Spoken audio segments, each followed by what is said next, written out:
Manifestações culturais, debates, mostra de filmes, concurso de fotografia e poesias foram algumas das atividades que aconteceram na 4ª Semana Fluminense do Patrimônio em todo o estado do Rio de Janeiro, entre os dias 12 e 24 de agosto de 2014, que teve como tema o patrimônio cultural e as grandes intervenções. Esse tema vem somar outros tantos que nós estamos colocando para a Semana Fluminense, numa aproximação com outros segmentos da população, com temas do cotidiano, mais contemporâneos, né? Patrimônio de sustentabilidade, patrimônio e mudanças climáticas e essas grandes intervenções que transformam a cidade, o cotidiano da cidade e que trazem benefícios, mas também outras abordagens que temos que trazer a população para essa discussão. Mais uma vez, a abertura da Semana Fluminense do Patrimônio foi realizada no Centro Cultural da Justiça Federal, no Rio de Janeiro. O investimento que temos feito na conservação do prédio, né, agregando a questão do uso, que é talvez uma das equações mais complicadas do patrimônio, né, é o uso e a conservação, né, agregar a ideia de discutir o patrimônio nesse prédio, para nós é de um enorme benefício, né? O coletivo Rainhas Negras deu as boas-vindas aos participantes do evento. É a folia de reis! O início dos debates teve como tema as grandes intervenções que vêm acontecendo no Rio de Janeiro, na região do Porto e em outras áreas da cidade. Porto Maravilha é mais um exemplo de áreas portuárias que foram abandonadas pela atividade portuária, se degradaram e as cidades estão retomando para si. Foca no processo de transformação como valorização do patrimônio e um processo de inclusão social, que permite às pessoas que vivem ali, que vivem essa memória de história, possam se beneficiar de todo esse processo. A gente tem achado, vamos dizer, preservável muito mais coisa que achávamos algumas décadas atrás. Achávamos, algumas décadas atrás, que a gente tinha que apenas tombar as obras-primas isoladas. E hoje a gente vê que a gente tem que preservar as grandes áreas com as quais a população se relaciona intimamente e tem afeto. No dia seguinte, 13 de agosto, começou em Paraty, na Costa Verde Fluminense, o 4º Encontro do Patrimônio Fluminense, principal fórum de discussão da 4ª Semana Fluminense do Patrimônio. A primeira mesa teve como tema os grandes eventos e sua relação com a vida cotidiana das cidades e os costumes e tradições locais. É de suma importância hoje para Paraty refletir qual é o papel dela em receber e absorver os eventos culturais, sem ter nenhuma ligação e aderência à comunidade local e à vida cotidiana da cidade. A gente, na verdade, vive nas cidades turísticas o tempo inteiro recebendo turista, então não tem tempo quase mais para a convivência cultural, que são exatamente as manifestações. Eu acho que essa convivência que dá o produto cultural, que forma a alma do lugar, é que a gente quer que o Defesa Cultural seja isso, que a chegada dos grandes investimentos tal, tenha, porque não pode não ter, mas respeitar pelo menos as datas sagradas dos lugares já é um grande passo. É preciso repensar qual é o tipo de turismo que se quer, qual é o tipo de intervenção que interessa, fazer uma reflexão mais aprofundada dos impactos que estão causando. Que tipo de ações podem ser feitas em prol do patrimônio?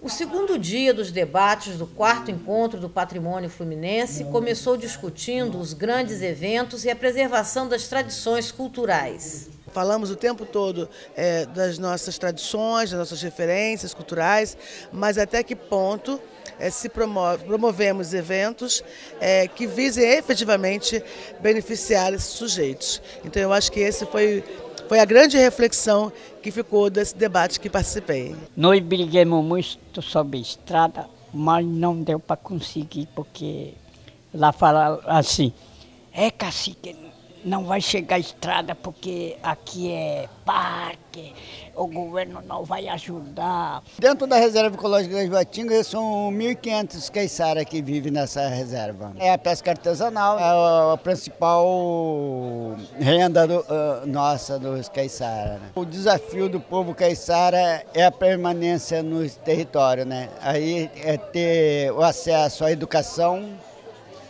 acesso à saúde. A campanha Preservar e Resistir É uma campanha que vem em busca do diálogo com a sociedade. O principal foco tem sido o nosso território, especulação imobiliária, e mostrar que aqui tem uma vida, uma cultura, um patrimônio cultural que tem que ser conservado e respeitado.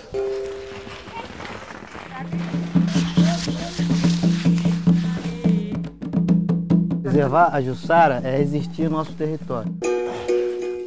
O Observatório ele é um projeto de parceria entre a Fundação Oswaldo Cruz e o Fórum de Comunidades Tradicionais de Angra, Paraty, Ubatuba, com o apoio da FUNASA. A ideia é que a gente constitua aqui um espaço de produção de conhecimento, de geração de tecnologias que sejam voltadas para as necessidades das comunidades tradicionais do território e capazes de produzir soluções em articulação com essas comunidades. Então, a gente definiu um conjunto de prioridades junto com o Fórum, estamos trabalhando nessas prioridades. A primeira delas foi o saneamento ecológico, nós estamos trabalhando com soluções de saneamento na comunidade do Sono, na Praia do Sono, como a comunidade caiçara. Estamos trabalhando com um processo de educação diferenciada, com o pessoal do Quilombo do Bracuí em Angra dos Reis, que já tem uma experiência lá. E estamos iniciando também agora um processo mais ligado à agroecologia em Ubatumirim, com a comunidade caiçara de Ubatuba. A segunda mesa do dia teve como tema os grandes eventos como instrumentos de promoção e valorização do patrimônio material. Realizar eventos faz parte do próprio processo de existência dos grupos, atraindo pessoas, convidando para participar da sua história, de se comunicar com as pessoas. Eu acho que o evento ele é também um momento de comunicação. Agora, os efeitos materiais, né, um ciclo excessivo disso pode realmente ter um impacto desarticulador, né, e provocar certas reações e prejuízos ambientais e também na relação das pessoas que moram no lugar, que podem ter um certo tipo de aversão a um excesso, ao estresse disso. O que nós não podemos é ver o patrimônio, tanto material quanto imaterial, ser degradado e se sobreviver única e exclusivamente, que tem um evento, aí vem uma ciranda se apresentar. É preciso que você não transforme isso apenas num evento que seja direcionado para um público principalmente externo.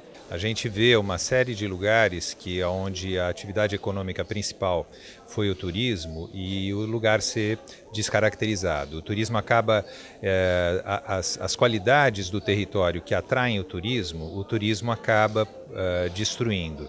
E é muito importante você criar contrapontos, né? Eu acho que uma atividade fundamental que a Casa Azul realiza é manter uma biblioteca permanente, os 365 dias do ano, na Ilha das Cobras, que é a periferia de Paraty. Se você tiver um BNDES patrocinando, tiver lá dentro do BNDES, R$200 mil para um saneamento, R$50 mil para uma reforma de uma escola, isso vai agregar valores, poder, para quem está administrando, para quem está fazendo o evento, vai ser uma palestra, olha, nós estamos hoje aqui, os patrocinadores vão ficar até felizes com isso. Eu acho que isso é uma coisa que pode ser pensada. Grandes intervenções e seus impactos no território foi o tema da última mesa do Encontro do Patrimônio Fluminense. Foi uma aula sobre Paraty, sobre a história de Paraty. Para quem não conhecia, foi ótimo, né? Os vários níveis de patrimônio que a gente tem, natural, cultural, né? As comunidades tradicionais, acho que isso foi muito rico, é uma discussão que a gente precisa abrir mais e mais. O Parque Nacional da Serra da Bocaina, ele abrange 6 municípios, entre Rio de Janeiro e São Paulo, Paraty e Angra dos Reis, no Rio, e em São Paulo, Ubatuba, Cunha, Areias e São José do Barreiro. É um parque de mais de 100 mil hectares. Paraty, metade do município está dentro do parque. Em Angra dos Reis, 1/3 do município está dentro do Parque Nacional. Então, assim, o desafio de você consolidar uma área desse tamanho, com todas as dificuldades e pouca estrutura que o governo federal destina à pasta ambiental, é imenso. O Plano Mar de Cultura ele surge após o Ministério do Turismo ter escolhido Paraty como uma das referências em turismo no Brasil. Então, aqui haviam várias ações, tanto do poder público, na cultura e na parte administrativa dos empresários, mas esses interlocutores, eles não sentavam e não conversavam. Então, percebeu-se que Paraty precisava organizar esse turismo cultural do qual tinha sido eleito. E daí veio também se fazer um diagnóstico para a cidade, que nós não tínhamos também. Paraty era uma cidade turística que não havia um diagnóstico. Então, os eventos iam acontecendo, precisa fazer isso, mas o que realmente o povo quer? O que é bom para nós? Paraty, das cidades tombadas aqui do Rio de Janeiro, né, até do Brasil, está passando um processo muito grande de aumento de demografia, mudança econômica e tudo. E repetindo modelos, muitas vezes, que já não deram certo das cidades, estão sendo repensadas. O que a gente tem que tentar impedir, em termos de patrimônio, em termos de qualidade de vida das pessoas, em termos de qualidade de vida ambiental e também como exemplo, de certa forma, criar modelos. Paraty pode criar modelos. Em Alcântara há uma semelhança muito grande com Paraty, do ponto de vista de se ter uma cidade histórica bastante preservada e uma área rural com uma significância cultural ainda muito intensa através das suas comunidades. Acho que mora aí essa semelhança e na medida em que a implantação de um grande empreendimento no interior, no caso de Alcântara, a base aeroespacial, trouxe uma modificação que gerou impactos não só no interior como na cidade, mas também nesse tecido social que dá significado à cidade. Em Paraty, isso pode ser trazido como um exemplo, na medida em que aqui a gente tem tensões urbanas e de território que envolve a ocupação desses dois eixos da cidade, desses dois eixos do município, melhor dizendo, a parte rural e a parte urbana.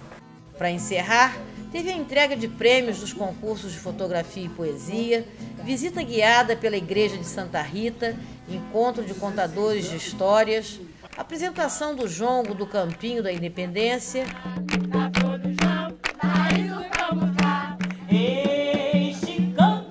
e o Canto das Três Raças, na voz de Laura Maria dos Santos, na janela do coro da Igreja de Santa Rita.